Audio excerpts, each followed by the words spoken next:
நீதிமொழிகள் 4:20 என் மகனே, என் வார்த்தைகளை கவனி, என் வசனங்களுக்கு உன் செவியை சாய்.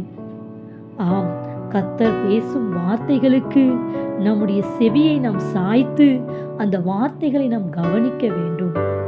அன்றைக்கு பார்வோன் மோசேயுடைய வார்த்தையை கவனிக்க கூடாதபடிக்கு அந்த ஜனங்களுக்குள்ளாக அதிக வேலை சுமையை கொடுத்து அவர்களை வேதனைப்படுத்தினான். இன்றைக்கும் கூட கர்த்தருடைய வார்த்தையை நாம் கேட்க கூடாதபடிக்கு சத்துருவானவன் பல தடைகளை கொண்டு வருவான்.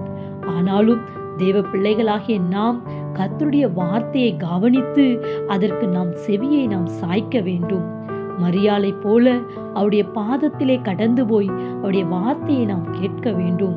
தேவையானது ஒன்றே, மரியாள் தன்னை விட்டு எடுபடாத நல்ல பங்கை தெரிந்து கொண்டால் நாமும் தெரிந்து கொள்வோம். Have a nice day. God bless you.